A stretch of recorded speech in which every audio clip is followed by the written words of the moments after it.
Well, good evening, everybody, or good morning, or good afternoon, wherever in the beautiful world you are. Welcome to Aquarius Rising Africa. With me, Chantal, your hostess with the mostest awesome guests and viewers, as tonight is testimony to. But before we bring on the beautiful Beverli Rhodes, ex-South African, well, she says she's not South African, but I know her to be South African. So Beverly will always be a South African to me. And we're going to be going further down on her journey of life in South Africa. As you all know, she's just had a 25-year indictment lifted where she was not allowed to speak and pretty much ostracized from our country, her country. And now she's able to speak again. So hello, we're singing like canaries on Aquarius Rising Africa. Yeah, we share inconvenient truths. Don't we just love it? But before we go any further, just want to give you some highlights for the week, some announcements. Seems to be a week for the Sappers because tomorrow, 2 p.m. Central African time, which is like 4 hours earlier than now, wherever in the world you are, we've got Julia Bryant on, and she's an ex-model from South Africa, Cape Town, who was an Epstein sex slave for a year, spent a year on the island. So she's sharing her story with us as well. Crazy indeed. And then, of course, for the rest of the week, Wednesday, Double Trouble with Jesse. Thursday, Dr. Dennis Carroll again. Friday, yes, still on Rumble, the greatest untold story of Hitler. We're just doing a commentary on that, but we cannot do it on here, so we're on Rumble. Watch the schedule and we will let you know any details around that. Saturday, Brock from Nasara 17, and then of course Saturday evening, Jerry Marzinski on again. So, and then Sunday, of course, Patreon Book Club with Jesse. So check the schedule, but I just wanted to highlight that for you all. So without any further ado, let us bring on Taram, the lady of the moment. Beverly, how are you? How good to see you again. Hallo, hoe gaan het allemaal? Hoe gaan het daar? Ja, lekker soos 'n cracker. Oh, that's too funny. Oh, I haven't heard What that is that for thing my years. father always? Yeah. Lekker soos 'n cracker. En lekker by die see. Jammer die branders is so ver, né? Ja, that's not true, né?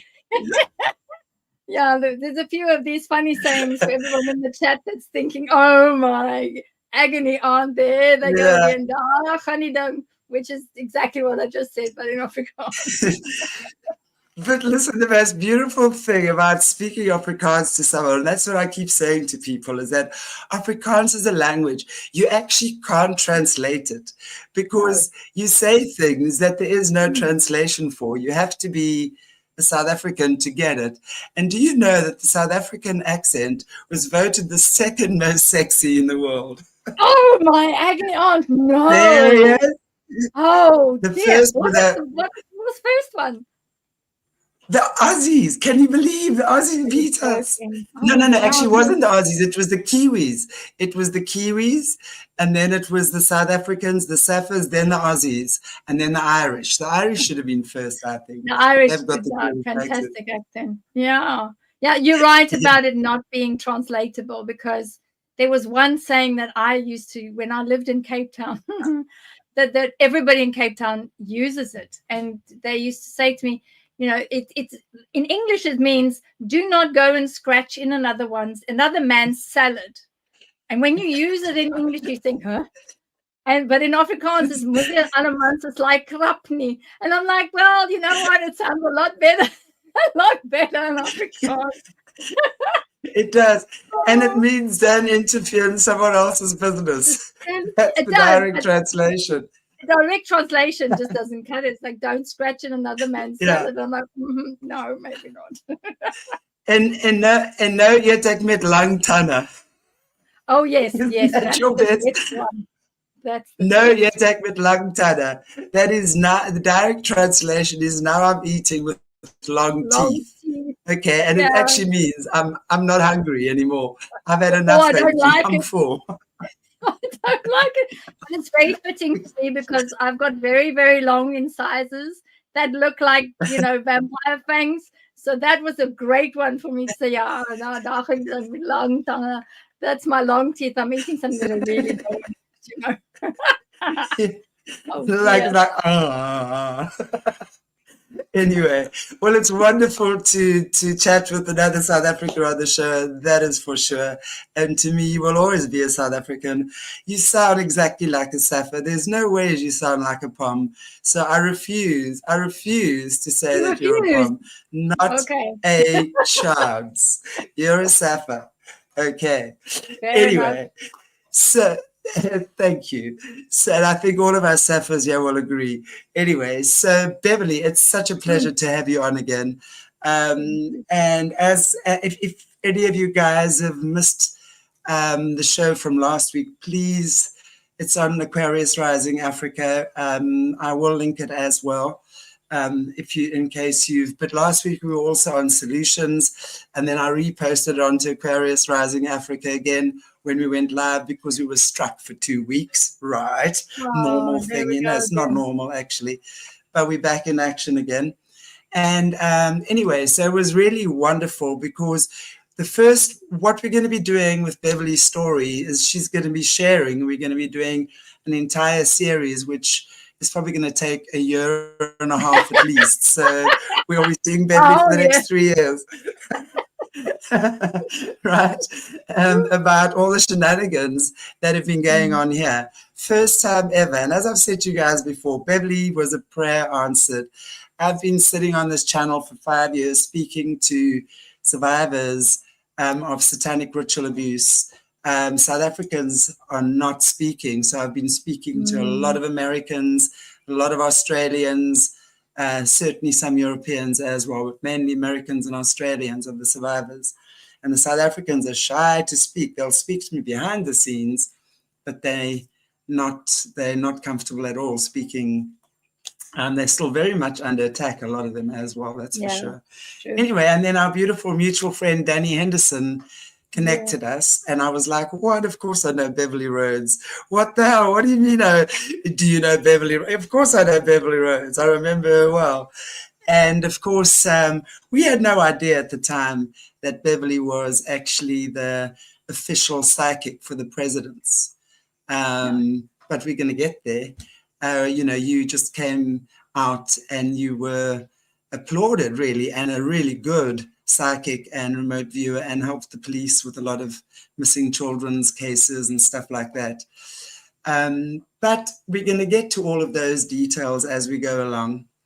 And what I'd like us to maybe do this evening is talk to us about when you came to South Africa, because last week you spoke about your early years in the UK being handled by that gruesome Gordon, whatever his name is. Like, gosh.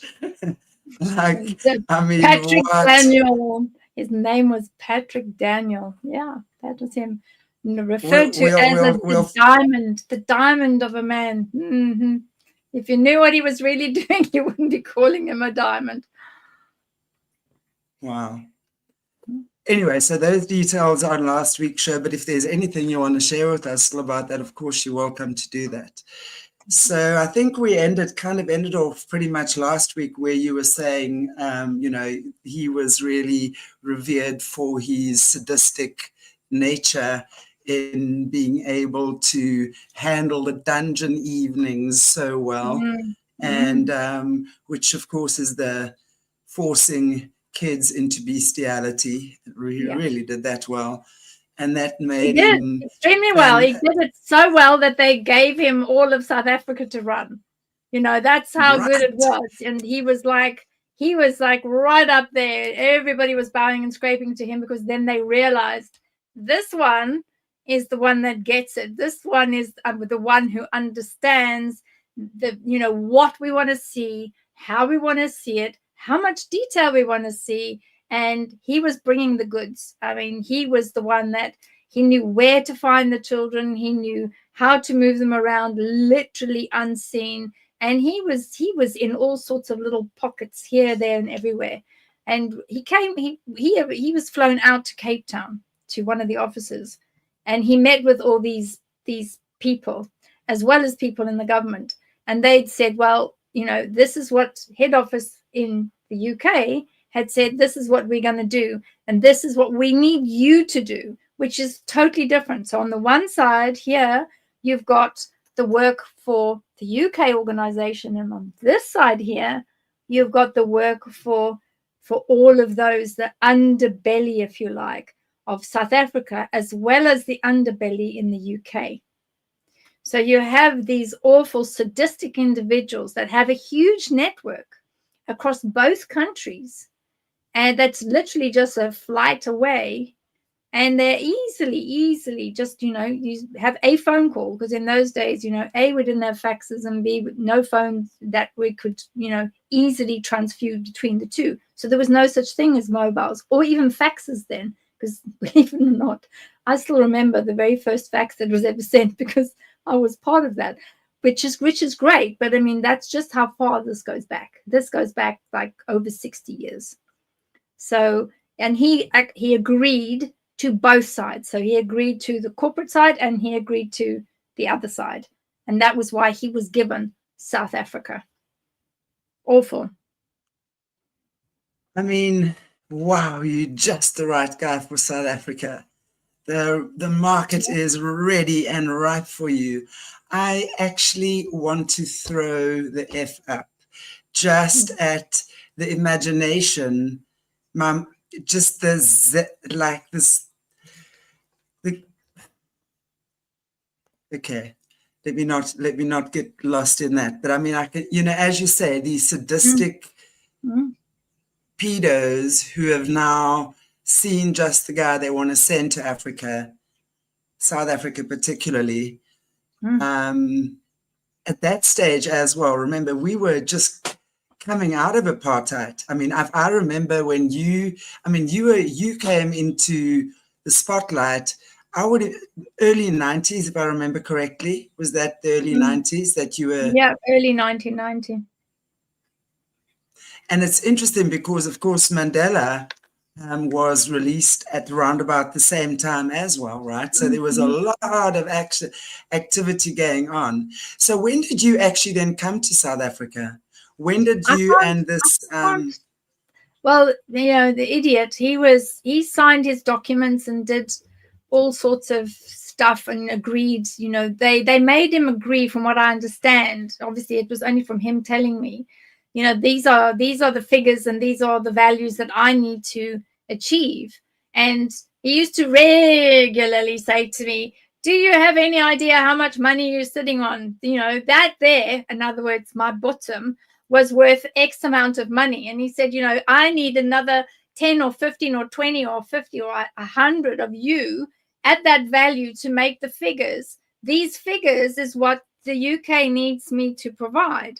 So I need at least another 50 of you so that I've got the same value and I can sell them and resell them and resell them and resell them and khutjas as much as possible, because they've given me SA, they've given me South Africa, because they know that I can achieve these figures.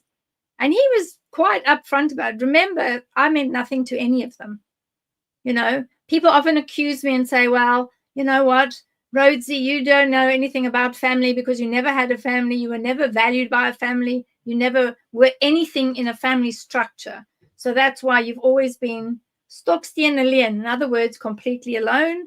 And that's why, because you just used to be sent out to do the work. And that was it. It was a job. That was my job. That's what he wanted. End of story. You go and do your job. So he was very, very keen to make sure, A, that he was never embarrassed, and secondly, that whatever task they, i.e. here in the UK, whatever UK head office had said, we want X, Y, and Z, he would have to make sure that he make it happen. So he was one of the biggest fixers, which was similar to like, who's a good example? Like Jimmy Savile. Jimmy Savile was also a fixer.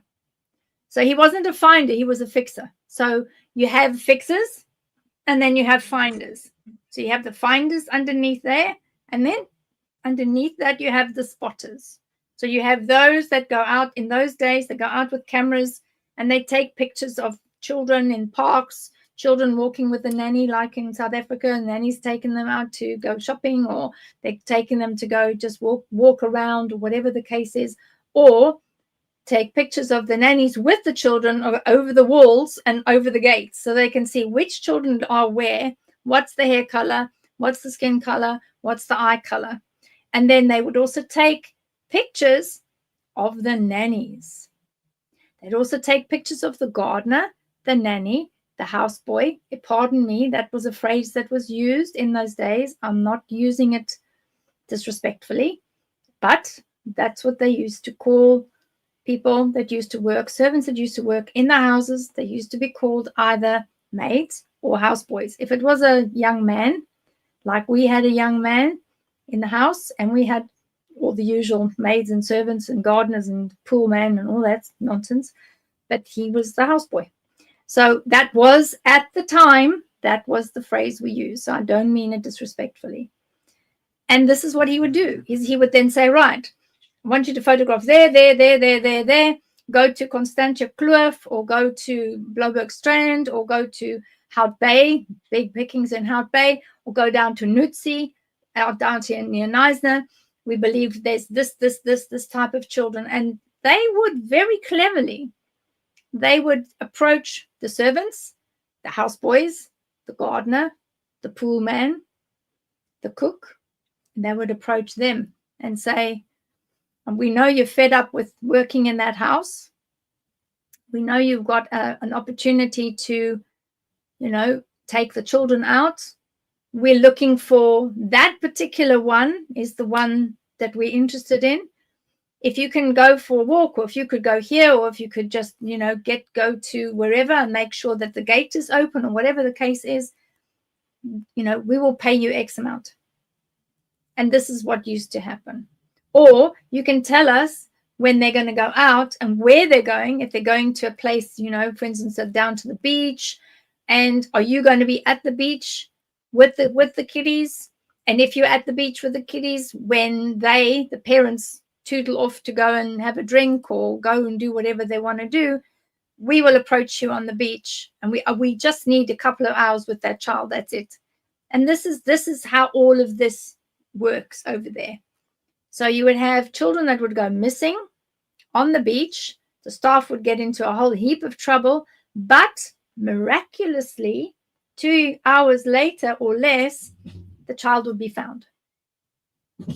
And this is how it works. And then you would get the finders that go and find these children and see, right, we've got this one there, we've got that one there. And then he would, as a fixer, say, well, this is what I've got. It's literally like marketing a new pair of shoes.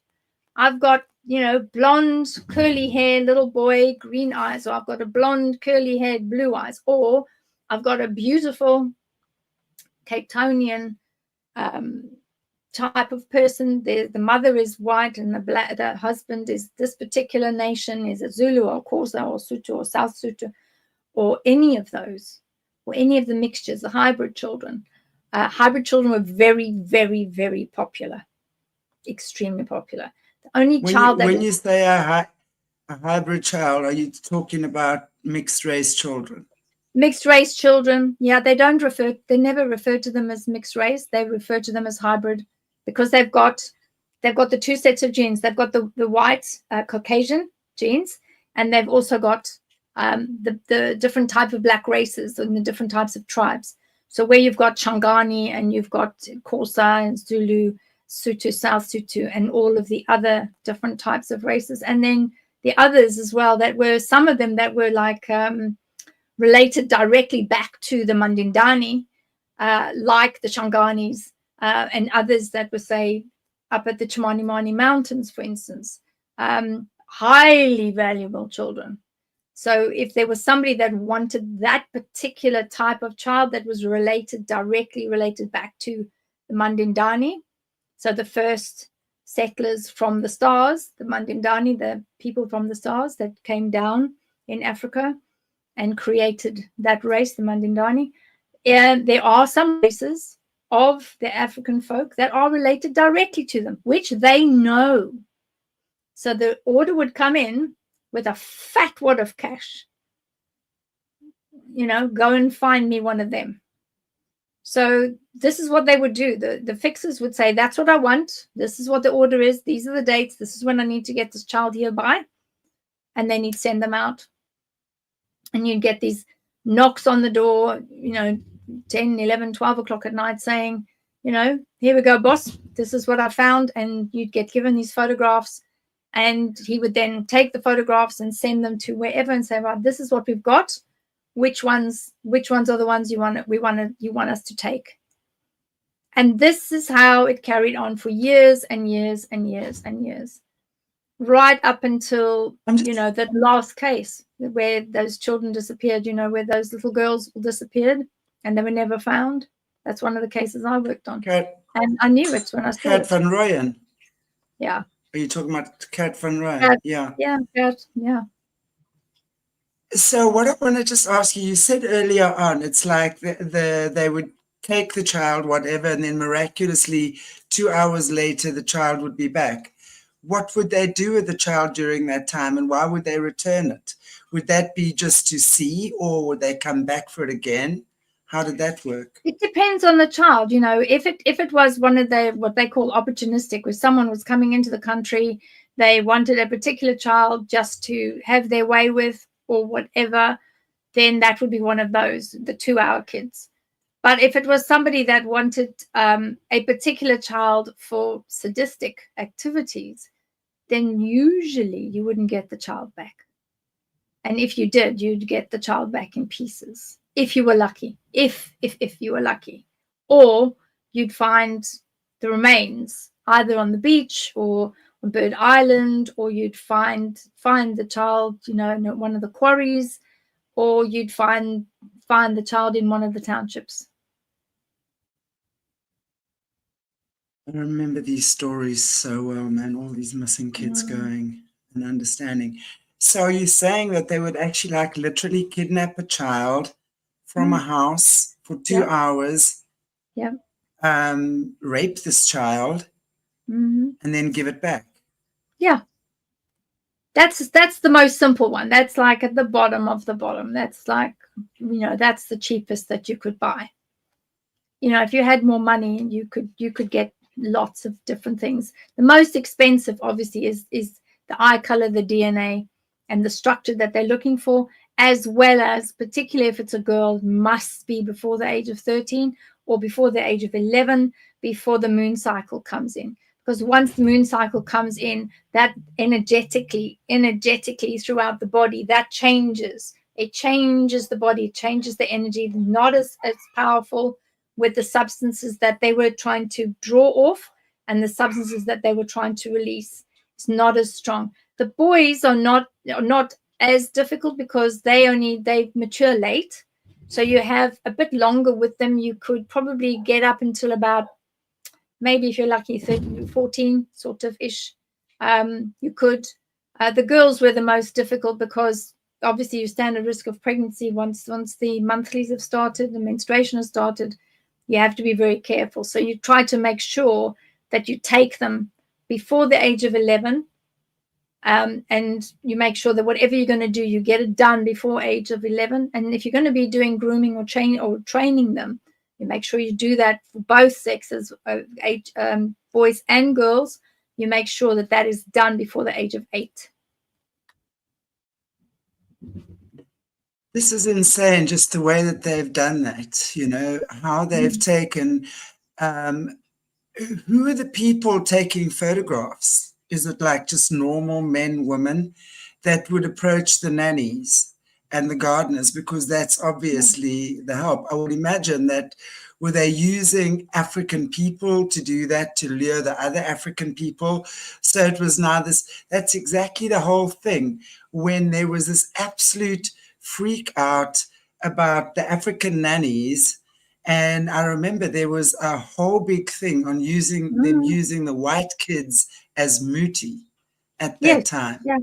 Yeah, and that's what they would do, because there was no ways that if a madam approached one of the staff, that they're going to listen to not even 2 sentences. Let's face it, if you were a madam in South Africa during that time, anybody else's staff, there's no way that you would listen to a madam approaching you. Absolutely no ways. They would turn their head away and they'd walk away, because there's no way that you would want to be seen having a discussion with a madam from another household, because immediately your employer would think, yeah, this is it. So-and-so is going to try and steal my staff, which happened a lot anyway.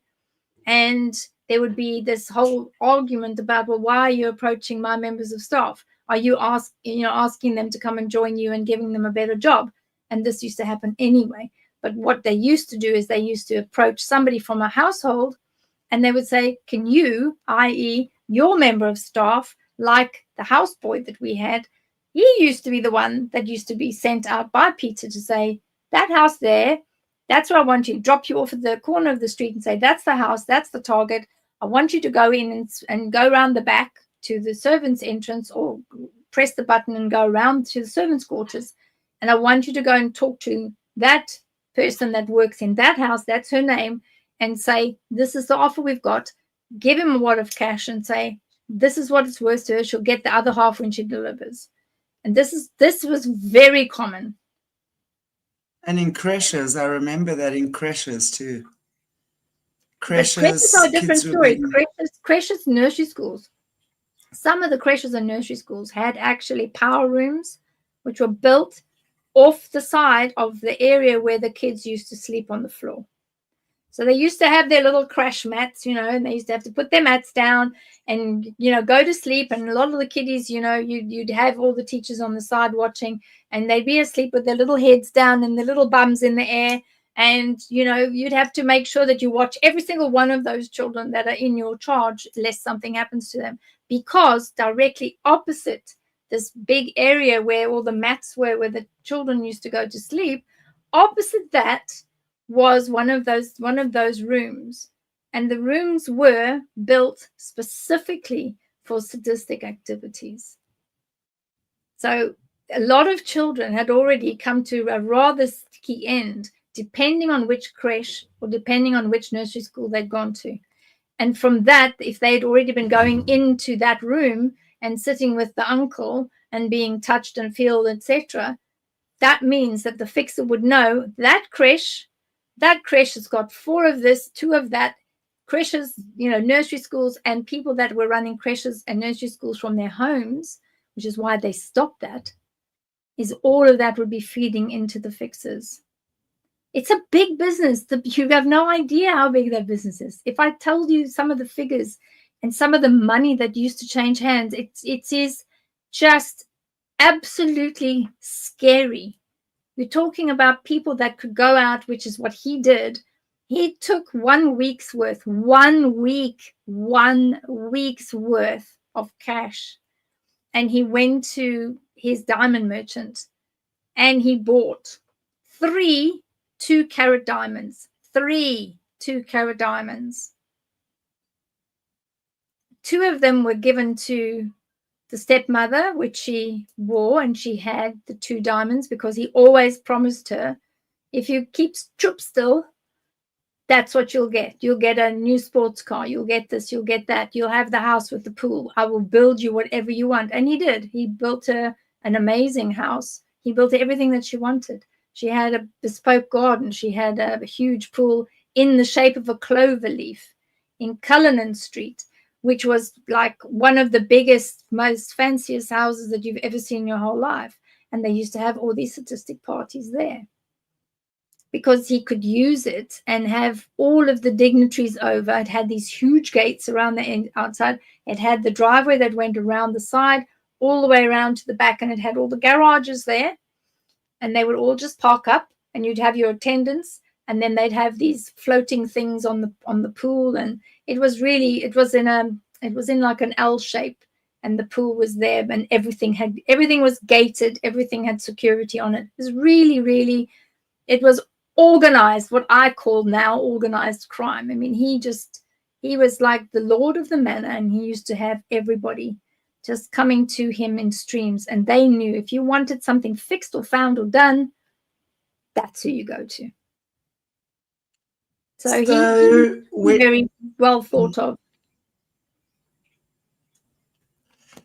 So, were you staying in Pretoria when you arrived? Where were you first staying when you guys first arrived, or were you immediately in Cape Town? No, it was Cape Town. We were placed in Cape Town. They had head office had arranged a property for him in one of the very affluent areas, and they had originally chosen Hout Bay, but then they moved everybody to where was it? Oleander Street in Blouberg Strand. And in those days, I mean, we'd come from, two up, two down, UK usual little tiny house. So to go to somewhere where there's this rolling sea with a white beach and servants and things, it was like, whoa, okay, this is weird. And we never, when we first got to SA, they never had servants because it was very odd. It was extremely odd. And then when she kind of got used to the fact that she could have a servant, she would then follow the servant around the house and say, well, I'd like you to do this bit first, and then I'll show you how to do it. And then she'd end up doing it. And the servant, you could see they were thinking, what's wrong with this woman? And then eventually she worked out, well, leave this person to do her job.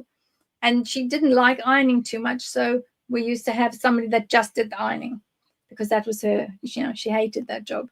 And then she just literally became this like high-ranking, sadistic madam that, had always the best wines, the best clothes, the best diamonds, the best this, the best that. And she had a thing about Marilyn Monroe, and she used to dress like her, have her hair ice white like her, and she would have that look. And she was very much, her nickname out on the market was the Duchess. So whenever you hear anyone talking about the Duchess, that was code for her. Was she actively involved in the abuse, or was she just really enabling it and covering for it in that way? I think she was covering for it. I think she knew there was like a load of money coming in cash. She never asked, that I know of. She never asked where the cash came from. But when they used to have the parties at the house, when we were sort of sent to our wing with the bedrooms, she definitely participated in that. And she, they used to have a really big glass salad bowl, and the salad bowl, everybody used to put their keys in it. And, then the men would line up and they would pull out the keys. So although she didn't know what was going on with me, she did participate in, the wife swapping and all the other stuff that goes on. She did participate in that, definitely, because she used to get really annoyed that she used to get like somebody that she wasn't particularly interested in used to pull with her car keys, which was the person that she would be sleeping with that night. So she used to, you could hear her cussing down the passage. I've got that. You could hear her. She wasn't, she had a lot of airs and graces. I mean, she really believed that she should have been a lady or something because of the way that she looked and the fact that she had more airs and graces, and there was enough to fill a 1 cent stamp, So who were at these parties in South Africa? I mean, when we're talking about the sadistic, high-level celebrity type parties, who were the people that we would know here in this country? Well, there was a lot hanging out at these parties. A lot of entertainment industry individuals. A lot of these I call them wannabes. They're the ones that had come from the UK and were like a Z-lister or something, and not particularly famous in any way. And they would bring their talents out to SA.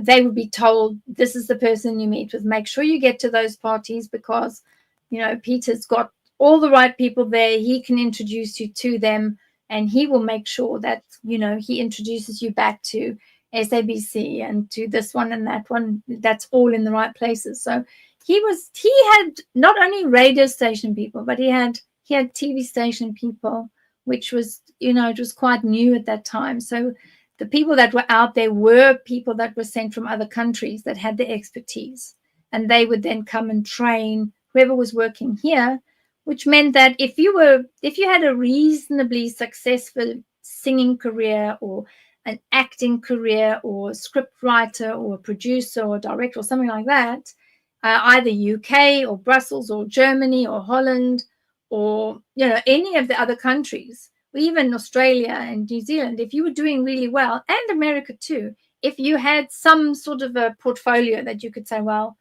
this is what I've been doing, but I'd like my own show, or I could do this, or come up with a concept of a show and then put it forward as a show.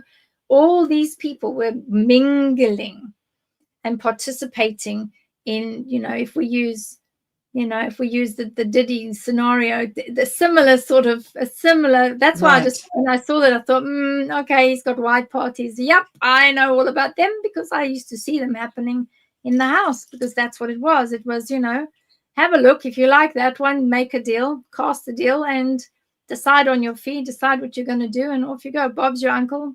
Within the next couple of months, you'd be sitting down watching telly, and there's the person that had been in the house, and there's the person got their show, there's the person singing, doing, or whatever. It's got a variety show who's doing extremely well.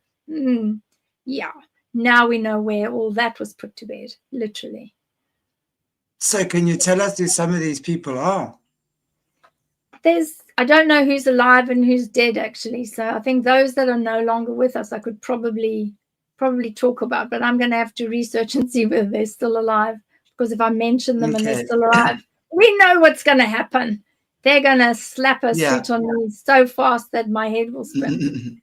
There's quite a few of them, and they're names that, trust me, when you find out who they are, you're going to look at them and say, my goodness me, really? And these are people that have been in the industry for, they're long in the tooth now, but they are people that would have been, in fact, 3 of them that I know all went on to create theatre schools where they would have all sorts of talent, and these children would come right up to 16, 17, and they would have had to have gone through the casting couch. So the casting couch is also a very real thing out there. It happens all the time, and these people, because they've been brought over by the upper echelons of these groups, the sadistic group that run South Africa, they would have utilized the same methods. There's nothing different about them. It happens continually. It's just different faces, but same process. Right. Wow. So what was your role at these parties? Were you still being violated by your handler, father, stepfather, or were you now being pretty much pimped out to everyone? And what were you doing at this stage? Because obviously you had value to them, right? You were a valuable asset. And I say that because we know that these guys in the system, they only see you as an asset or a liability. And that's, you're either going to be cold or you're going to be of value. So what was your value to them, and how did that continue to grow for them? I think that the value was, because I wasn't going to get cold, I was still sitting on a lot of money. And the third thing was they were also considering whether I had any value as a breeder. So I hadn't at that time, we hadn't moved to Joburg yet. So I hadn't gone through the whole process that I'd explained before. So I was at a point where they could do unusual things with me at these parties, but that wasn't the top dollar. And they always used to keep me for the high stakes. So it was always, because I was with him and he was the handler, I never referred to him as a stepfather. I never called him any of that. He was always just the handler, go speak to him. We never called him Patrick, we called him Peter. So, go and speak to Peter. Don't talk to me about it. Go speak to Peter. Go see the man. Go see Peter. He'll be able to tell you. So he would, because he was so good at arranging these things, he was very good at bringing in, entertainment and bringing individuals in to do specific things. One of the things that I remember, which was the most clear in my mind, was in this swimming pool that was the 3-leaf clover, and where the steps are, they would have this entertainment where floating on the water would be these little lights with flowers, but then they would have these children without any clothes on, including me, going and swimming like mermaids and things, and coming out the other side and jumping in. These were all, completely, just little bums in the air. That was it. And you'd be jumping in the water and you'd be playing, and that would be it. This would be part of the entertainment, is, have all the men out there watching little bums going under the water and coming up and jumping up and coming up. And depending on your age, if you jump up and you're developing as a young girl, you can see all of that quite easily. And that was one of them. And I used to love swimming. I used to love swimming in the pool. It was like, I used to love it. I used to come back, and if I was hot and bothered, just jump, get off, get all the kit off, get your blazer off, get everything, jump into the pool and just have a swim and enjoy it. So, and just not worry about what was going on around you. And that was part of it. But then you get asked, well, we're going to, go and have a swim. We've got all the lights on, the pool lights are on, and everything is floating. So you have the pool lights on, so you're being lit from underneath. So you've got this amazing blue water. You've got everything floating on it, and you're swimming, and that's it. And because you're kids, you don't think about, well, there's these awful, dirty old men around the pool that are watching every move you make and asking you to dive, or throwing coins into the pool to say, there we go, I'm throwing some coins in. You can pick up the coins, pick up as many coins as you like. And, if you've got coins at the bottom of the pool, what are you going to do? You're going to go down, you're going to dive down. And what is it that comes up on the other side? It's your bottom.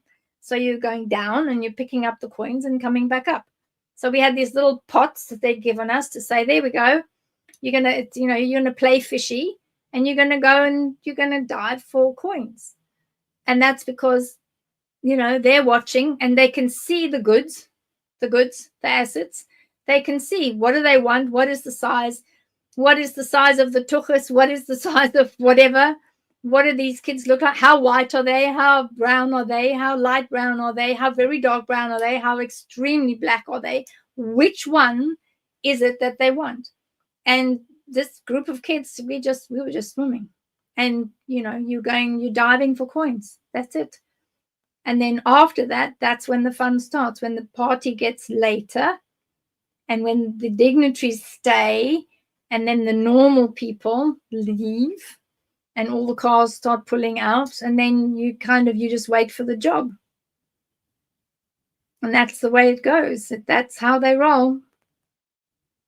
So yeah, for me, I was just, that's her fee.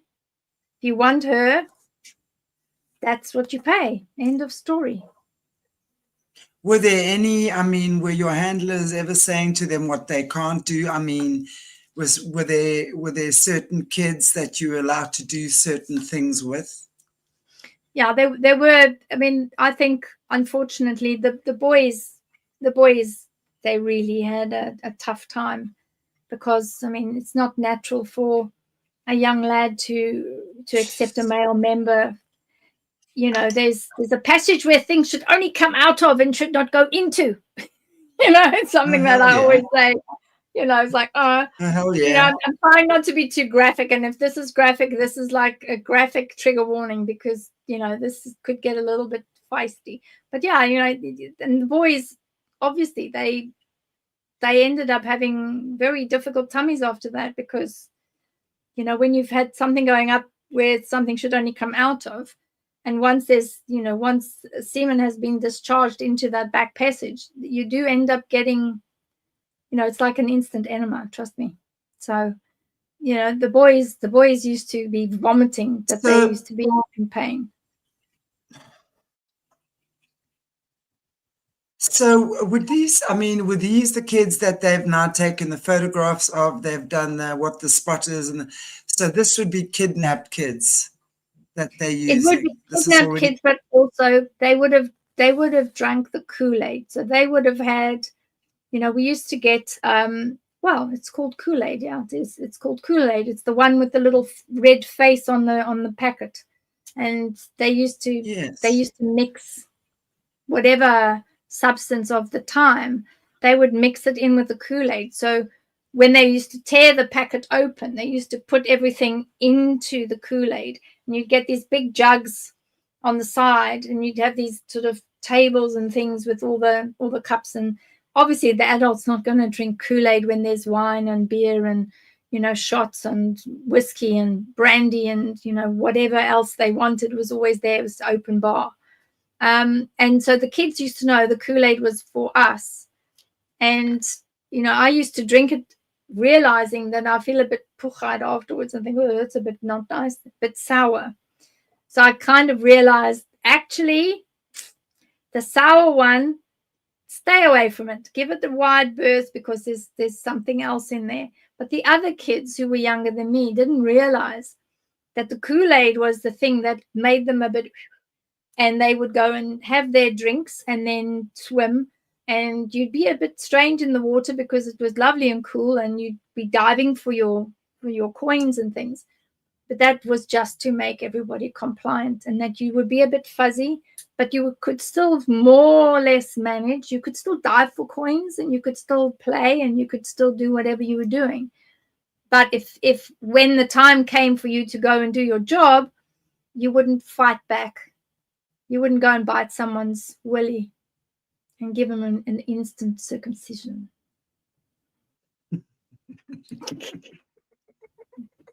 I thought that was my greatest moment. I have to say, Chanti, I tell you, I swear, that was the best ever. I know that I had to pay for that with my kitten's life, but really good. I wish more people had done that. I wish more kids had done that. My gosh, and not only kids. I'll tell you what I did. I did as well. I did something else which was just as bad. I will tell you about that, and that's my second most. But that caused a lot of damage. Anyway, we'll definitely hear about that. But I'm interested, like, also about the kids, and I want to also speak about the different types that they're after. But it's like, so the kids that they would have kidnapped from the families or the beaches or whatever, where are these kids kept when they're not being taken to these parties? Because a lot of Australian survivors... On the farm. There was one in Oudtshoorn, which was originally an ostrich farm. There was one near Graaff-Reinet. And then there was all the way in Welkom as well. Where Graaff-Reinet? I don't know exactly where it is, but there was. I do remember there were the mountains. You could see the mountains from where they were because it was also a hunting farm. So they had an area for the kids, and they used to do hunting animals, but also hunting humans there as well. So I would love to know whose farm this is. I would love to know whose farm this is because. I know, and interesting, Johan Rupert owns most of Graaff-Reinet. Johan Rupert he bought up Graaff-Reinet as a very beautiful area. It's where I was at school. And it's got the big NG church there that's very well known. So and Rupert has bought up most of the land and the farms and the properties there in that area, Johan Rupert. And he's kept Graaff-Reinet looking very, very, very pristine. It's like a little buzzing metropolis in the middle of the Karoo. But I'd be very interested to know which... Who did he buy from? I was there a year ago for my school reunion, and he bought a farm from one of the guys that was in class with me. Right? He had just bought his farm. Now, interesting enough, this particular guy that I'm speaking of is high up in the banking world now. He's like living all over the world, high up in the banking world. Okay? Well, when we're alone, tell me the surname and I'll tell you whether it's one that would have been part of part of his family. That because they're Starts all with related. O. Starts with O. Starts with O. Well, might be. I just need to know the actual surname. But yeah, Okay. could very well be because they just bought, and he had just bought this guy's farm, or the Ruperts had just bought his farm. And he wanted to go there because his father had recently then passed away, and he actually he had his ashes, and he wanted to go and take his ashes and his dad's ashes and scatter it on the farm, right? And he got there. They would not allow him entrance into the farm at all, which is most unusual. I mean, my parents' farm was bought over by the Parks Board, and we were allowed to go there anytime. It's now a public kind of place, so you know people can go there. And they said something about they were busy with kids that day. Couldn't come in because they were busy with kids that day. All those farms in that area are some type of hunting. That's the thing. But you know what's interesting as well is that Princess Irene of the Netherlands, she owned one of those farms there. And in fact, she has some of my school friends were neighbors with her. And she owned one of those farms in Croftrenet, right there, turned it into some healing retreat, had 2 white lion. That's how I know about it, because of course the white lion are my favorite creature. And so she had 2 white lion there. So Princess Irene is already there in Croftrenet with Johann Rupert. And of course it's New Bethesda, right? The Owl House, all those sacred sites are there. All those I know the Owl House very, very well. The Owl House was one of the areas that if there was any cuck that was going down, if anything happened, you would meet up at the Owl House. On that small little road that's in front of the Owl House, you meet up on that road if there's any nonsense happening. Or if somebody gets out when they shouldn't be getting out, that's the meeting point. Those are the instructions. Rather than saying, there's a church in Graaff-Reinet, go and meet at the NG Kerk, you go and meet at the Owl House, because by the time you manage to get away, your feet are going to be completely shredded and your little body is going to be so badly bruised and hurt that the closest place you can get to is going to be the Owl House. So it's good that you know the area. At least you know what I'm talking about. Well, that's my home turf, Bev. It's where I grew up in that. And I mean, in that. And of course, I grew up in Cradock, which is famous for the Cradock Four, right? The Cradock Four, those ANC guys that were Matthew Goniwe and I don't know, I can't remember the others. But that was also, the Cradock was a big hot spot for a lot of that sort of stuff going on. But that was more like the cops and the ANC. That was more like the apartheid black on white conflict, rather than, I mean, I have never heard of this happening in our area ever. It's amazing. It's a fantastic secret. I mean, you're talking about a secret that's been kept since pre-war. I mean, this was going on in the 40s. There was always, you know, the upper class, the upper echelons, including royalty of all of the European countries. They used to be able to go out to South Africa, and this would be the playground. And the playground had been set. You know, you had different farms all the way up to the Palabora border, and you'd have all the way down to the Mozambique border. I mean, I ended up in one of those at the Mozambique border, which was very interesting because a lot of German folks were there. 1 or 2 of them that I thought, a bit dodgy, especially by their very, very strong accents. But they were very, you know, they were different. But they had a penchant for the darker children. They, you know, because of me, you know, she's too white, she's too, no, I can have that at home. I'd rather go for the darker children. That was their penchant. That's what they liked.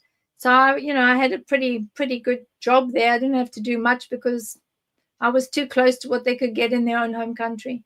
And what was interesting at the time is they're so clever. They were able to get us across the border across the border into Mozambique and come back. And then they got us across the border into Botswana. They moved us to Botswana. Nobody asked us anything. They just nodded. That was it, on your bike. Who is they? Who is this operation of people that are trafficking you and the kids? I mean, obviously there is your Patrick and your stepdad, but he's got an entire operation working for him, trafficking for him. Who are these people that were working for him? Well, you've got individuals that are part of the government. They get a fee. You get another section which is individuals that are within very, very big organizations that are owned by some of the super families. So those beginning with an O. Ackerman. Are we talking? Ackerman's Oppenheimer's, not the Epsteins. What are they called? Rothsteins, I think it was. Let me just remember. There's a whole bunch of them. Visser, Quibus Visser, the Visser family. And then you get Nussberg, Koos Becker, the Nussberg guys. Rob Herzog. Well, yeah, the Herzog family were very involved with that. And then you've got, the Verwoods and the de Klerks and the usual. They were all, you would just to keep quiet about everything. There was many, many, many people that were on the take, but they never got money put into their accounts. They never took anything that was like a gift. So like later they'd be saying, I would like a Mercedes, or, I'd like a camper van, or I want, the RCI, what do they call them? This timeshare. They would never, later on, when he was getting older and he wasn't like on it as much as he was, they were getting a bit stupid, and they were giving things like Mercedes and, fantastic gifts and diamonds and things like that. They were giving all of that to individuals as part of their, labola, or their gifts that they would get in order to keep quiet and to open borders and things like that. Or farms, they'd be saying, well, I actually need a thresher, or I need a tractor, or I need whatever. So they were getting a bit stupid later, which meant that, when he was told that he had to step down because he'd made these mistakes, he was told he had to step down. And that caused a lot of trouble, because a lot of what he had done became traceable. Whereas up until the point where he was kind of, losing it and not being on the ball as much as he was, nothing was traceable. And I mean, absolutely nothing. The cash that was floating around, I think we had at any given time in those days, now we're going back a long time, 60 years, we must have had 50,000 rand, maybe 100,000 rand in cash in the house. So, and that was nothing. That was absolutely nothing for him. If he needed something, he could just go into the safe in their room, take it out and say, right, there we go. And God forbid if you took the money and you didn't deliver, okay, you'd literally wake up on the other side. You'd wake up necklaced. Right. Wow. So I want to just backtrack a little bit. You've obviously been born with a psychic spiritual gift, right? And as we're going to discover later on, that was one of the things that they certainly used you for, yeah.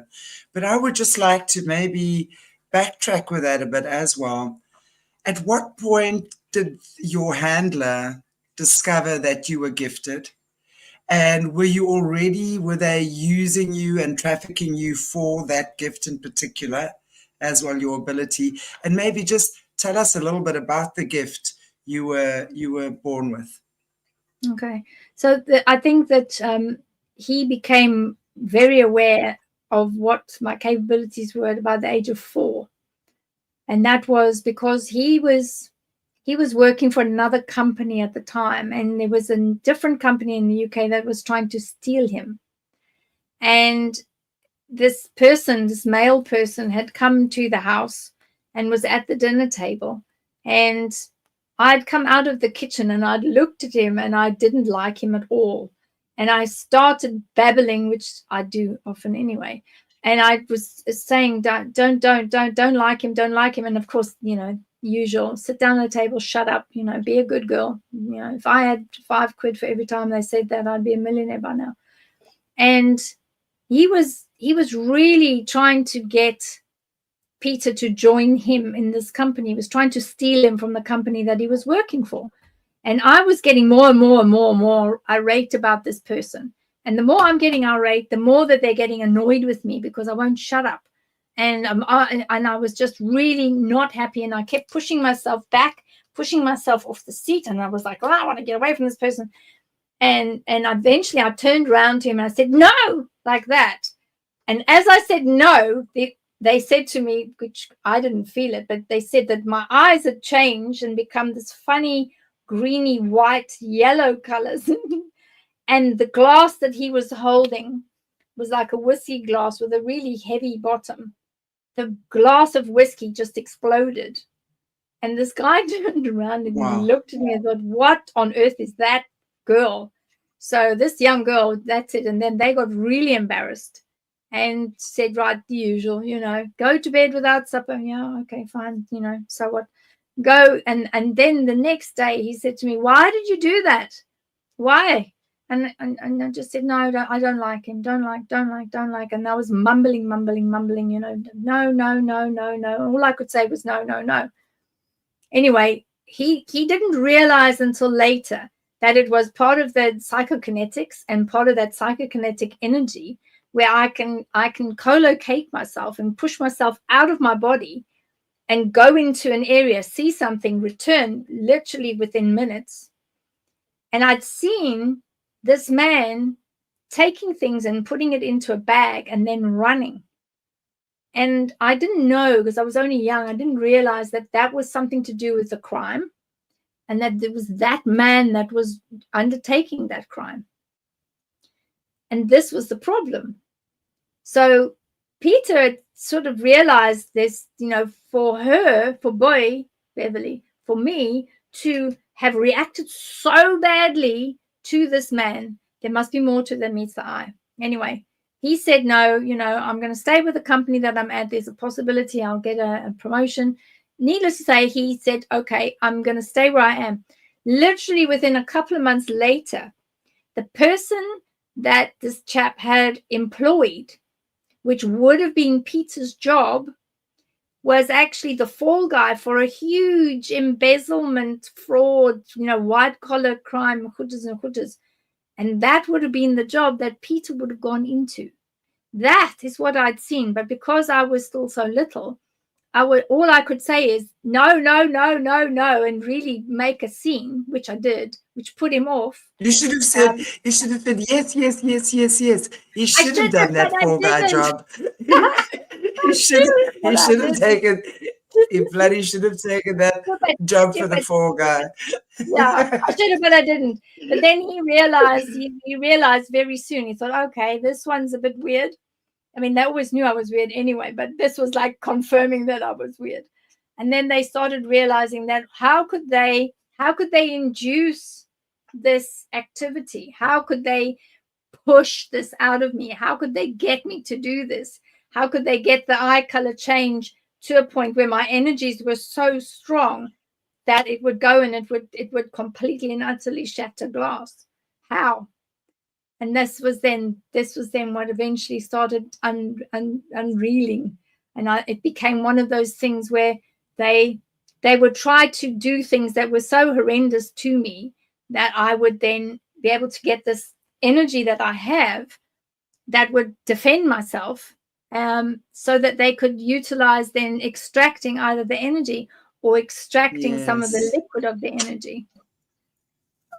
Yeah, exactly. That's what they would then obviously would have been using to use you as a battery type thing. Yeah, which is great for them, you know. And that's when they take you and they create a table out of you and they tie your two hands together and they tie your feet together And then they put all the sigils along your back, and they do various types of rituals and various types of really awful, sadistic torture to get you to that point. But then as you get to that point, because you know, absolutely butt naked at that time, they wait until you get to that point, and that's when there's the penetration, and they suck up all the loosh. So that's part of it, you know, the anal penetration is, and it's not the other section, because the front bottom does not connect to where it should connect to. It's the back bottom that connects to the area that it should connect to in order to take the loosh. So yeah, a bit graphic, sorry folks, but no, I so appreciate that. No, we do. You know, I can thankfully say our viewers on this channel are quite aware of this horrific underbelly. So, and I really appreciate you, because it makes perfect sense, which is also why obviously boys are highly sought after in terms of abuse and stuff like that as well. I mean, that is just crazy. So at what point did you start getting involved with the presidents and things? I mean, I would imagine obviously we will find out more about that, but in terms of your psychic abilities, were you continuously using them when you got here? At what point did they decide to, instead of steal your loosh in that despicable way, at what point did they say, well, we'll start using her to our advantage instead? I think it was around about, you know, 13, 14, maybe even 15, because they changed their modem of operation with me, because I'd got to the point where actually I couldn't give a damn, quite frankly. And because they had caused so much trouble with my animals, and there was this constant abuse, and there was just like, you know, really, and they realized that they couldn't get to me because I didn't have anything left. You know, there were no more animals to unalive. There were no more people in my life that they could hurt, because everybody that I had, you know, had as friends, or that were important to me, or that I had become friendly with, they were gone. They'd managed to find a way to cause all sorts of nonsense, and the animals were gone anyway. And they had got to a point where my two main horses that I absolutely love, they got rid of Kiara, who was the chestnut thoroughbred. They got rid of her, and they got rid of Humbug, which was my beautiful black boy, my gypsy cob. And so, you know, it was a point where, well, what do I actually have left? So they had managed to get me to a point where I was really, really broken, and there was nothing much to get me to that point where there's that psychic storm, where your energy is at a point where you are literally blowing up within yourself. There wasn't really anything. There wasn't really anything that they could do to get me to that point. So they had to find some way else to be able to get me to blow up, get to that energy, so that they could get what they needed. And the only way that they could do that is to ask me to either do some sort of scrying, which was a big bowl of water, and go into the water and go and start utilizing. So once I started utilizing those abilities, they could take what they wanted.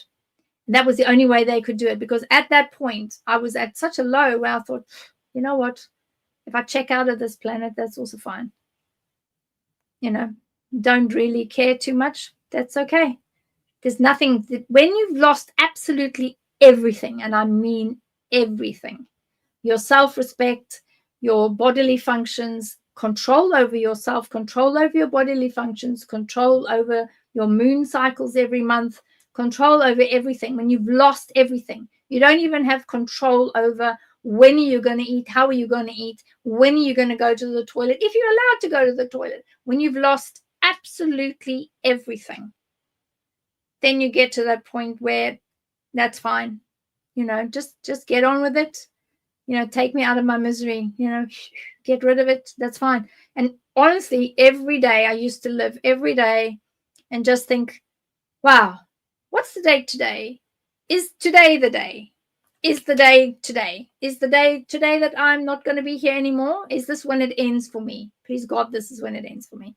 And they realized, they thought, right, we've got a problem here, because there's nothing more dangerous than a person that has got nothing left to lose. And they realized that. They were very clever. You don't mess with someone that's got nothing left to lose, because they don't even care about losing their life, which is where I was at, actually.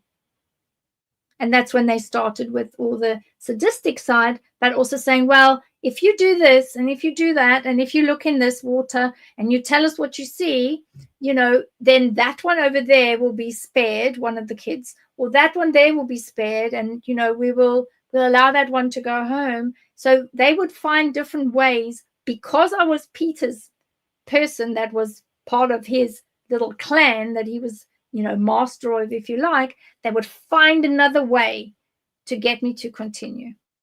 And that's when I started using it. And then I started realizing, well, actually, for me, it's quite easy. I can do this. And this is what gave them that extra push to say, well, she's not going to go and unalive herself, and she's not going to put herself in a situation where someone will top me off. We can use her this way. And that's when it started. Wow. So how did it end up that you were working with our presidents at the time? How did you get to connect with those guys? What brought you together? Well, he was very, very well connected, and through all the lodges in Pretoria and other areas, he kind of knew any of those that were at any of those lodges. And you've just got to look inside the lodge and look up at the board where they have all the names of everybody in gold written up. You just have to look, you'll be able to see who went to what lodges. And he served on most of those lodges. He had a different apron for each of those lodges. And he was very well known. He was past master and master at most of those lodges. His name is up on all of those boards, all of them. So he would always say, you know, we've got this asset. Never referred to me as anything else. We've got Boy, and Boy can do this, this, this, this, and this. If you want to help us to help you with this and this and this, she can do that, and she can do that. And that's where a trade of a different type started. But the trade of the other type, which is, because I was getting older, I mean, I was already developing as a young girl. That's not that, you know, they're not that interested in that sort of thing. Once you start showing that you are becoming, you know, a young child, young woman type of thing, they're not really interested. And then they've got all the other things to have to deal with, which is, you know, risk of pregnancy and all those sort of things. But they fix that. And, you know, that's what they do, is you've got a little bit of that going on, and a little bit of making sure that the children are okay and looking after them. But then when you get called to go to Pretoria, then you go to Pretoria, and then you meet these people, and they say, these are the questions we've got for you. Could you please tell us this, this, this, and this? What do you see with this? And then it started off with the water scrying. And that's where that started.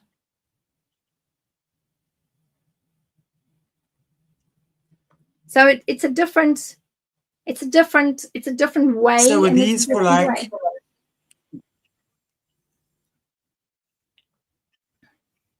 yeah, I completely understand water scrying.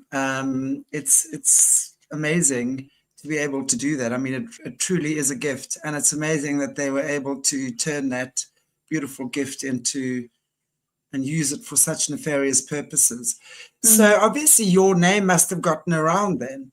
And then, so you started going to, I mean, when you say you had dealings with people like Verwoerd and de Klerk, can you tell us how that happened? How did you get to meet Verwoerd? And what was your, let's talk about Verwoerd first, and maybe any of the others that we all know. Because, I mean, those bunch of guys back then were just beyond disgusting. I mean, just going back, nationals. Yeah, I mean, mm. we talking Bird Island, creatures of the night, but we'll speak more to that as well. But I'm just interested, yes, to see how and what did they want. I mean, I understand they wanted to use your spiritual gifts, but what were they asking you? The main things they were asking, I felt at the time, I was like looking at them and thinking, why are they asking this? None of it made sense to me, in all honesty, because I was never involved with politics. Most of the people that I'd seen, quite frankly, I didn't know who they were. I thought they were just the same old dirty old men that just smelt of old tobacco and and booze and whatever. And so I never really thought much of them until occasionally you'd see them on the TV and you think, I'm sure that's the guy from the other night. That's the job. But then you don't say anything, and you think, well, what on earth are they doing? But they'd ask me, I think, stupid things. They'd ask me, like, I remember there was a big base at the border with Angola, and they were asking me, it became a bit of a joke. It became a joke as in, this is terrorist spotting. We need you to find these people, or we need you to tell us, what do you see around these areas, and what is it that you can see that's going across the border and coming in? So going into Angola, coming back, going into Zimbabwe and coming back. What can you see with Bait Bridge? What can you see here? What can you see there? And I remember thinking, this is just such a lot of cuck. Why do I need to say this? And I'd say to people, what do they want to know that for? Haven't they got somebody else that they can send up and go and find out? Put them in a bucky and go and send them up to the border. And I used to get very hurtful. I used to get really full of, because what are they going to do? Slit my throat? Okay, go do it then. But then he'd say, no, don't worry. This is what it means, something to them. Don't worry about what it means to them. That's not your place. What your place is to give them the information that they want, and then everything will be fine. The quicker you can do that, the quicker we can go. So off we go to these houses with these people in them. Some of them, there was one that was on a farm, and then there was another one that was in Pretoria. Amazing property. Absolutely beautiful. And I used to see the swimming pool and think, I would like to have a swim in there, but never happened. And we would get let in, and we'd meet these. They were never dressed in their suits. They were always dressed, very casual. They had their pants on and they were fine. Never looked like anything. They were at home. They were having their whiskeys or whatever, and he would have whiskey. Are we talking like government officials and stuff? Are these the guys whose houses you're going to? So these are ministers, prime ministers in our country. Okay. Yes. All right. Yeah, the ones that used to be in charge that, were chucked off their perches, which was quite nice. I was quite pleased about that, actually, because when I saw him, I thought, it's him. That's who he is. I thought, good, finally. Uitgevang, jong. Uitgevang. That's it. Chuff chuff. Chuff chuff. That's it. In other words, you've been found out. And chuff chuff, well, I don't know what is chuff chuff. Chuff chuff is, I don't know. Quick. Chuff chuff. Yeah, quick. Yeah, that's it. You're done. Quick. So, and I used to see them and I think, there we go. Then it made sense to me, because I thought that's what they were doing. They were trying to work out how many troops, who were the ones that were in, that were doing stuff with them, in bed with them. How were they bringing people over the borders? How were they going to overthrow the government? What was it? Which countries were they getting them from? Which countries were hand in hand, because they were, which countries were providing the firepower and the boots on the ground? That's why they were asking me stupid questions. Then it made sense. But then I thought, okay, then I thought to myself, well, that's not very good. You've gone and told them all this stuff, and they were managing to sort of cut them off at the pass each time. My fault. I did that, but never mind. I didn't realize at the time that I was giving them, intel that they needed in order to stop insurgency and to stop any coup taking place, which was quite effective, actually, because it stopped 3 of them at the time. 3 coups taking place. From where? Can you tell us? Well, there was one that was coming from, there was people coming from Mozambique. The other one was actually they were based in Mauritius. They were stopped like literally 24 hours before everything was meant to kick off. They were running everything from Mauritius. And I went as far as giving them actually the names of the three main people that were sort of, they're very French sort of names. And then the other one was, they were bringing troops across, well, boots on the ground, not troops. They were like mercenaries. They weren't soldiers. They were mercenaries that had been paid to do this job, and they were coming over from Angola. So those were the three. Wow. I don't even know whether it's in the history books, in all fairness. I haven't even bothered to have a look, because once I was out of it, I said, that's it. Never touching politics in any country ever again, ever. And I haven't. Were they like also, you know, when it came to elections, and I mean, that would have been definitely the time that our politics was turning, right? That was when Mandela was coming out of jail. I mean, it was the end of apartheid, basically, new government coming in. Did they have you? I know Nelson Mandela used to consult astrologers. I know that for a fact. But I'm wondering, you know, what do you mean, Kev? Why are you saying that? Astrologers, yeah. Which astrologer? Then which Mandela are we talking about? The real one, or the clone, or the poofy one? Or the one that died, because the one that died is the one that died. The fake one, the real one. Yeah, the fake one must also be dead by now, though, because you all know that this is. Yeah, we all know that the real the Mandela that came out of prison is not the real Nelson Mandela, right? No, it's actually a Zimbabwean man. Yeah, a Zimbabwean man called Gibson Makandla, who played the role of Mandela. Gibson Makandla, who played the role of Nelson for I don't know how many years, all his life. And died. All his life. Yeah, all his basically. Life. What can you tell us about that whole Nelson Mandela scenario? Because we've also, since then, I mean, you know about the Nelson Mandela effect, right? Mandela effect, like literally where they've gone back and changed timelines, because there will be many of our viewers that remember him actually dying in prison in the 80s sometime. I mean, hey, babe, I was there in 1990 on the 11th of February, the day after my birthday, when that man came out of prison. So I remember that as clear as daylight. Tell us about Nelson Mandela. Well, yeah, he did die in prison. Absolutely, he died in prison. So I know that I think they announced it, and then they quickly retracted everything, didn't they? And it was like, what? Yeah, they did. Yeah, I remember they did. And I thought, no, he's do it. He's dead. There's no ways he's around, because I had a look. They asked me, go out, have a look. Is he there? And he was deader than a dormouse, and that was it, gone. What had happened? Was he unalived? Because we heard that he was hanged.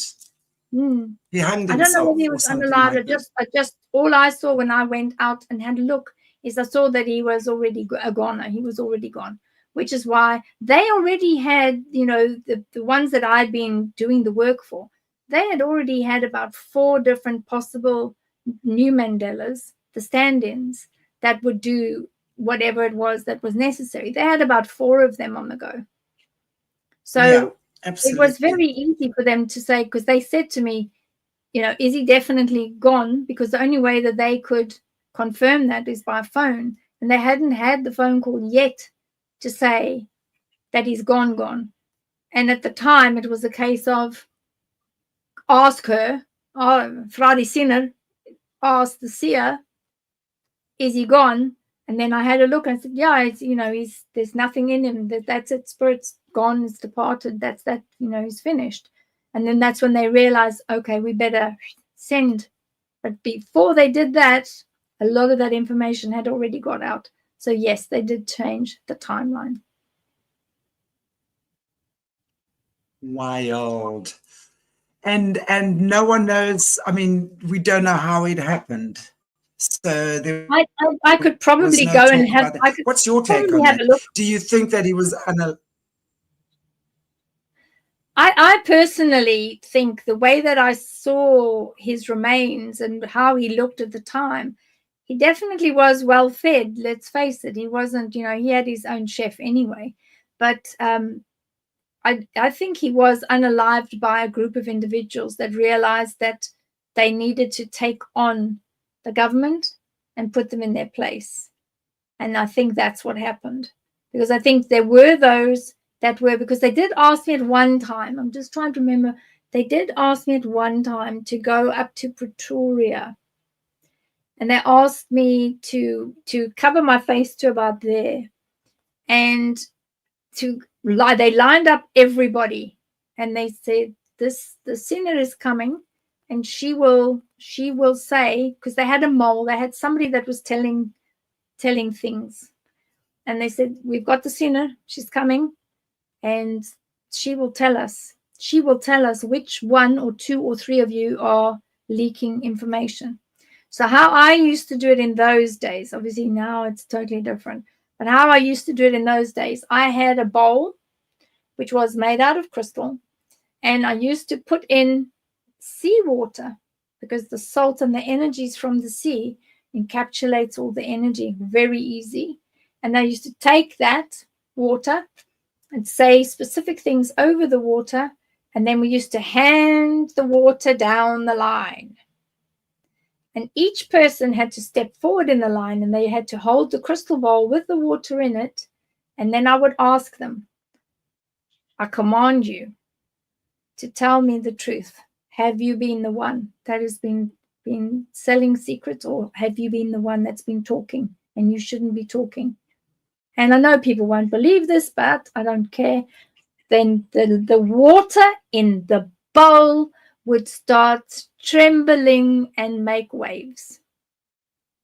And there were 3 or 4 in that line that the water behaved in that way.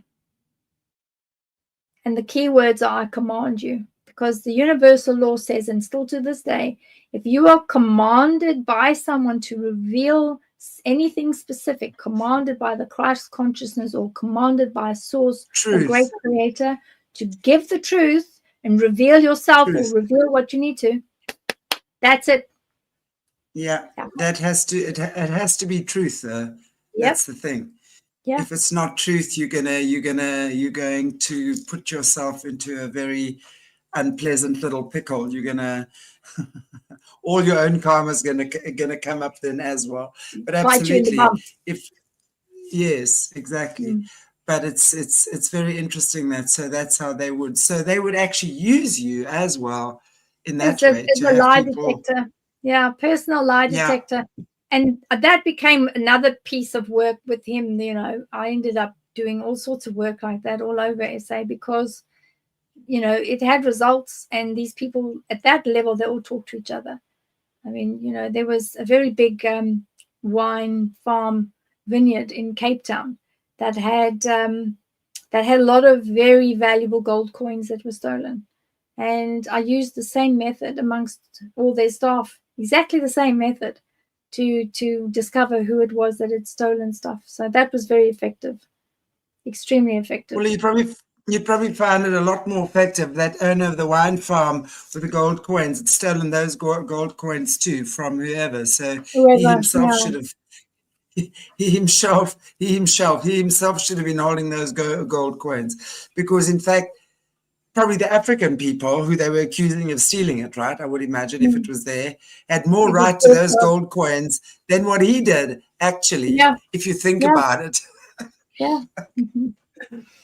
Wow, so that's how that's the backstory, if you like. Wow. That's the backstory behind why I ended up being somebody that was very hush, hush, hush, hush, hush, hush, hush as a sinner, and then very suddenly just went boom and hit the market at such a rate that they were like, oh gosh, who the hell is this person? Exactly. That was gonna be my next question to you, is because from whatever you're saying now, what year did you arrive in South Africa approximately? I can't remember. I'd have to go and look at passports and nonsense like that. There's some things I 70s, do remember. 80s, 70s, 80s, so right about there. Because if you'd been doing that work with them, right, for a decade or more, I would imagine, then suddenly, boom, in the early 90s, that would have, for me, there's always a reason why they do that stuff. Because, I mean, not only, obviously it was the best state secret that you were the psychic of the presidents and of government officials, right? But it's kind of like, almost like they were starting to normalize this sort of stuff, especially in South Africa, because we were such a conservative country. Remember, and one of the big reasons it was so easy to manipulate this country and for them to come in with their stars and things is because for all those years, we had so many sanctions against us. We had no musicians coming in here and nothing. And those that came really had a cool time. We knew they were and what have you, but we were not allowed to travel and they weren't allowed to come here because of sanctions. Exactly. So I can imagine it was so easy for them to come into this country and manipulate people with their bullshit. I'm sorry, that just pees me off so badly, because here was this country, white and black people, because we were also brainwashed into believing so much nonsense. It was really, really awful times for everyone, I think, concerned. But it's like this country is so ripe for manipulation, and they just came in there and they just ripped away at all of that. I want to almost say innocence, because although we had terrible people, but apartheid in itself was horrific. The whole act of apartheid was horrific and very sadistic and very abusive. But coming in now, just before apartheid ends, and that's when they start setting up the child trafficking rings, around about that time. But they'd set them up already in the 40s. The 40s is when they'd already decided, what the value, the value of a child in those years was about £75,000. That's what the value was.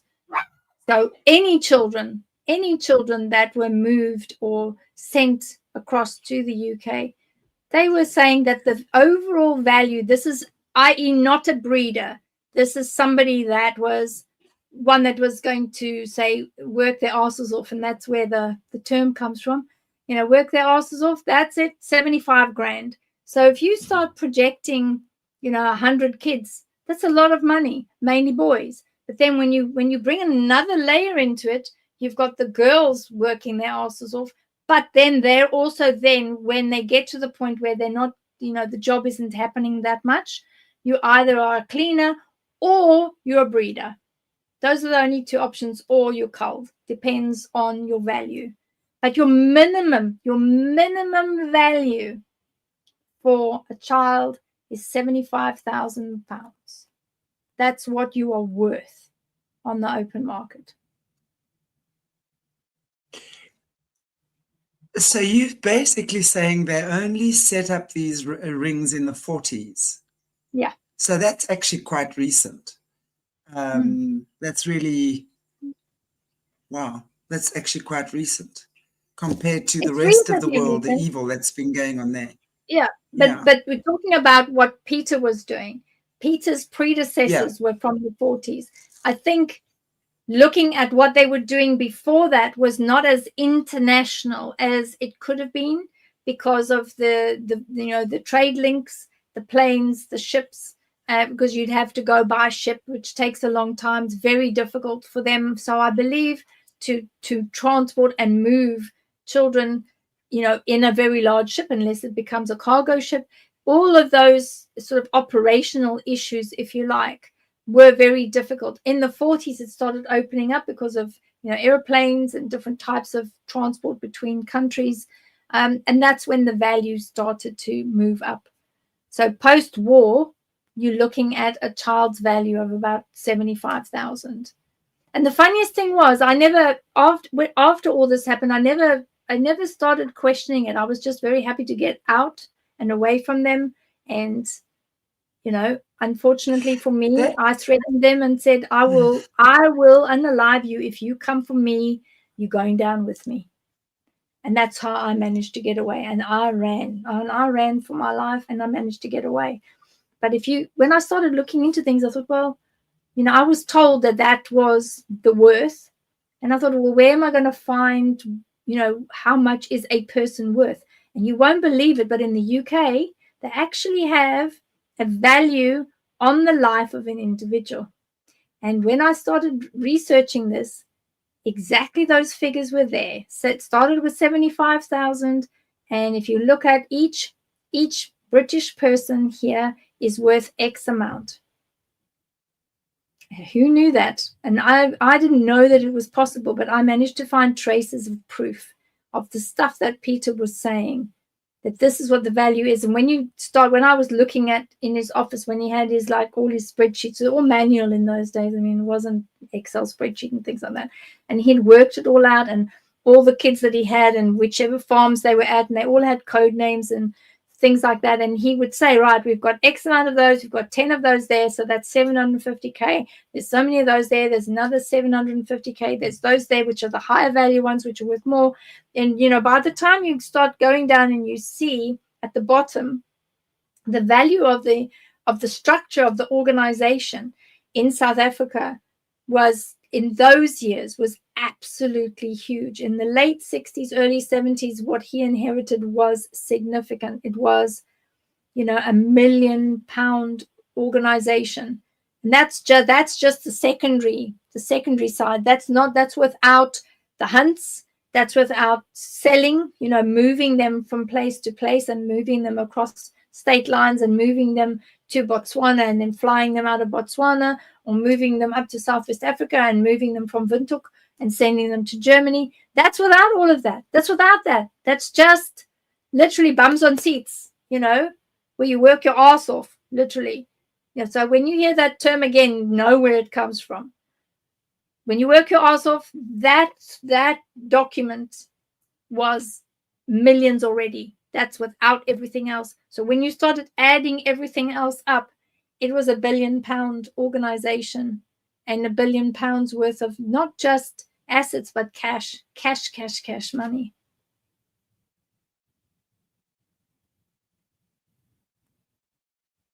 Wow. Wild. Absolutely wild. And I'm going to let that sink in for a bit, because I would love to, in our future shows as well, explore, just look into that network. Yeah. Oh, yeah. There's a few companies. I must say there's quite a lot. So the front companies, wasn't Marley Tiles one of them? Yeah, Marley one of the dodgy companies. Yeah, Marley dodgy. Roof tiles. Or you all that have got Marley roof tiles on your roof? Hello? Wasn't your dude involved with them? Yes, your handler? He was. Yeah, Peter did a lot of work with them. You know, he didn't just do the tiles. You know, they did these funny, stinky floors that they put down with this adhesive that just makes you want to vomit. It's awful. They do those, and they were very involved with. They played a big part with Savile, with providing all sorts of different activities and access to drainage and flooring and tiles. And you know, if you go and have a look at some of the hospitals, you'll see that Marley Tiles provided all sorts of things. And Marley, the overall group company, with Jimmy Savile, no surprise there. Just look and you'll see they're on all sorts of areas. Start questioning, but they've got an excellent PR section, and I did get hold of them on many occasions to ask them. You know, I want to know the background about Patrick Daniel Rhodes. They were not interested in talking to me at all because they know what I was going to ask them. They've got a fantastic PR machine that just keeps going. And obviously this is all allegedly, this is what they did. But as a survivor, this is my testimony. And all of this is alleged, not.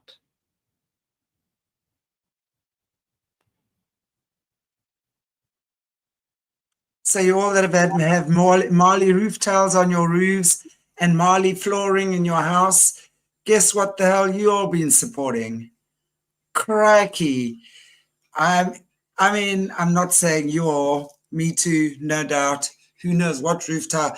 No, I have a zinc roof on this house here. It's a zinc. Oh, wow. Nice with the thunder and lightning. You can hear the I know. Isn't it awesome? So nice. The best. Love it. Yeah. My best. Love thunder and lightning. It's my best.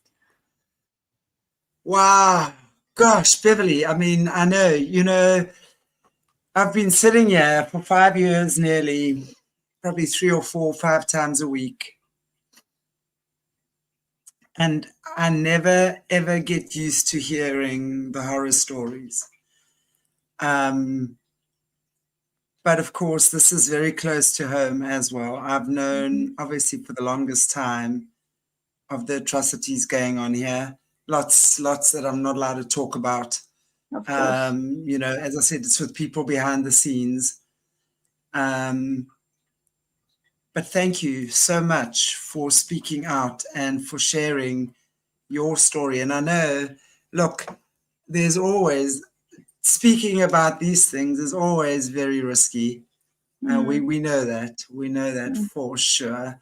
They have no qualms coming for you. And they love their black magic and their death magic and their flippin' stupid things that they try and do via the witchy waves. But at the end of the day, you know, guys, this is really, it's about the truth that sets us free. It's about sharing, and you all know the survivors on this channel and how the healing, I'm a healer, you all know I'm a healer. And this for me is what we need to be doing in this world. Beverly, I'm going to say thank you for tonight. I know there's so much more. And guys, we're going to be doing at some point a Q&A with Bev as well. We will arrange it for future. It'll probably be on the membership or the Patreon, but I will let you know. So hit that join button or join the Patreon, whatever it is, and become a member of the Arrow Tribe. And we do some very cool book clubs and things there with Leo Zagami, Jesse Zabota. And some point when my new book comes out, we'll make sure that we do a book club with you as well. I didn't want to say it because I thought, okay, let me not jump the gun here. You heard me like biting my tongue, like up. I can hear you saying too much?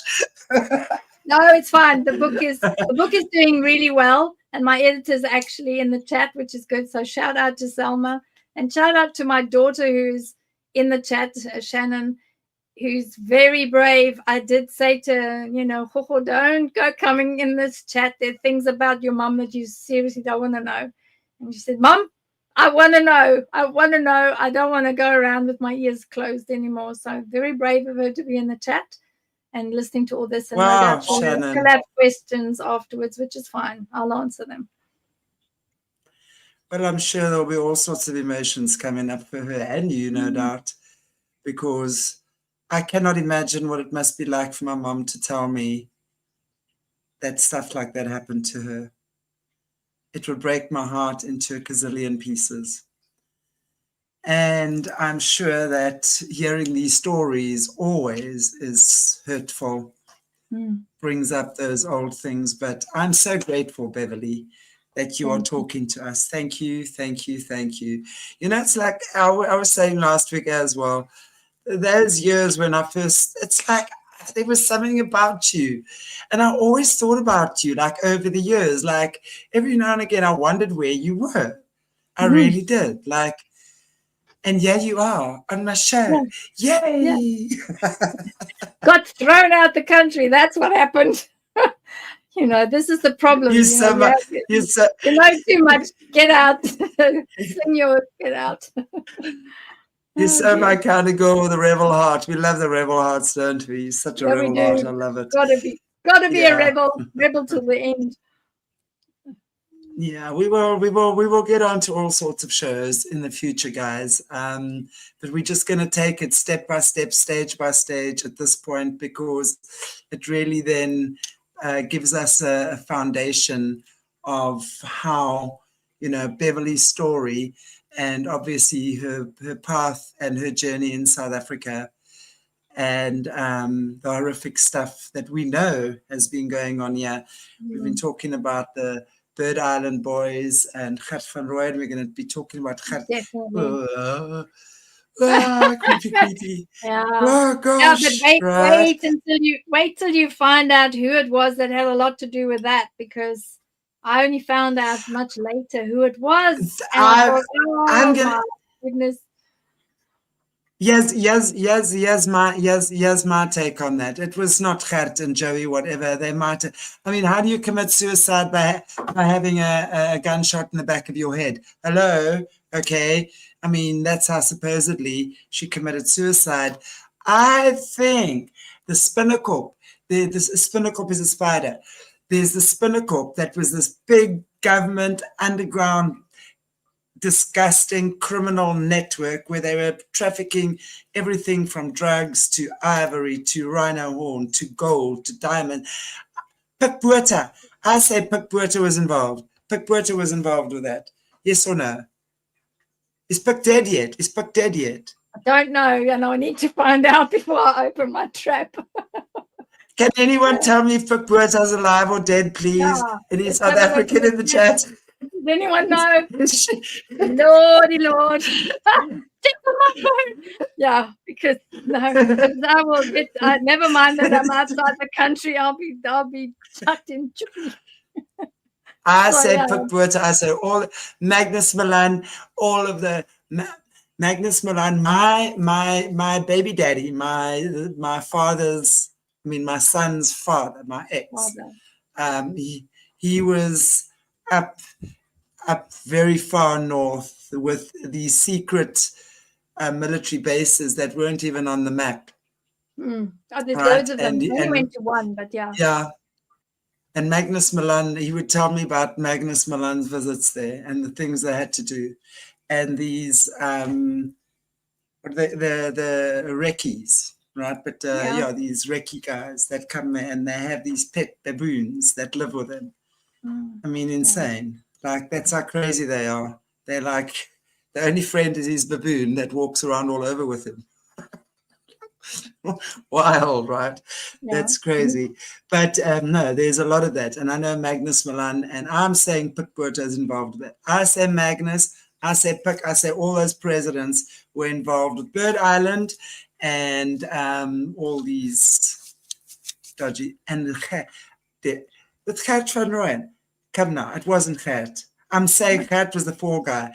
Was Gert involved? Probably. He was probably like the spotter or something in this. Yeah, it was low level. Gert van Rooyen was never at the top of the list. He was like really lower than low and chosen to be the fall guy because there were higher ups that were doing all of that, unfortunately. Pik Botha died on the 12th of October 2018. Speak, sister, speak. Good. Yeah, you were right. You were right. There we go. I'm right. That's how come I know so much about Bird Island, you know. Then if they're going to find anything, it'll just be fragments. I did get asked by a lot of the families, you know, where should we be looking? And the first thing I said, go look on Bird Island, but you're going to have to sieve because what's left is like just tiny, tiny little fragments. That's all that's left.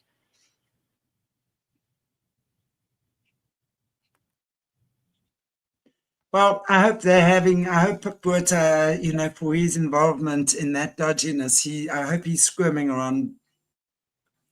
I hope he's getting lots of hot pokers where the sun don't shine.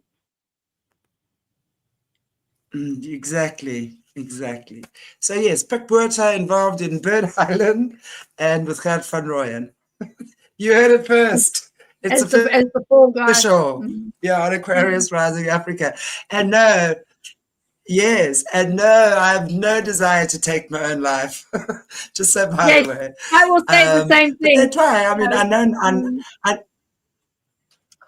I now know how they unalive people in their sleep. They've tried that with me a few times, but it's quite crazy actually, because they luckily don't you get it don't have right. a You're kill not going to switch. get it You right. don't have a kill switch, so you don't have to worry about answering phones and things. But unfortunately, I do still have a kill switch. No, I don't. Who knew? Ah, okay. Well, you just don't answer that, babe. You just don't answer that kill switch, okay? Nope, I don't We'll just answer kill the that phone. switch. We'll just neutralize it. Well, wow. yeah, and I will say, Okay, I guys. do not intend to unalive myself. I have no need to unalive myself. There's nothing in my life that is worth unaliving myself. So if anything should happen to me, get in there and start investigating, because it's a crock of you know what. So, right. Just saying. Exactly. Guys, this rabbit hole runs deep, very, very deep. And one thing I have been amazed by is the amount of cognitive dissonance with the majority of South Africans over the past 5 years.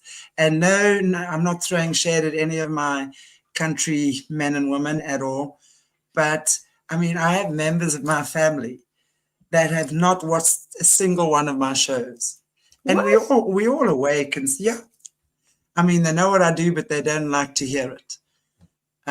So even my good friends, I mean, you know, Chantal, we love what you do, but no, I'm not getting involved with that. So we really do have to open our eyes, because these are the atrocities that have been going on for such a long time. You know, I speak a lot about South Africa, you know, this country, and that it's really been the turf war for America and Russia. America and Russia in the past have gotten up to the worst atrocities on this country, on this continent. They've used it as their grocery, their war ground, their war games, whatever, and they've used our training people grounds as pawns. Absolutely. But we're going to be for sure getting into that a lot. Whatever you can share with us around Bev, we'll be waiting. Yeah. Well, this is anything. The truth has got to come out at some point, and it's going to be us oldies, you know, that comes out with the truth, I think. Absolutely. Yeah. Don't they call us? No, we're not the baby boomers. We're not the baby boomers. I think we're still Gen X. What are we? What generation are we? I don't even know what we are. I don't even know what we are, that's for sure. But I see you put the ticket tape at the bottom. Thank you very much. Yes. So, guys, please go and check out Beverly's website information. She will be back with us on every Monday. Yeah. At this time, 6 p.m. Central Africa time. We will definitely be having some Q&As with her as well. I know there are a lot of questions. But we want to just get through a few of the shows just to give the structure, the outline of what's been happening here. And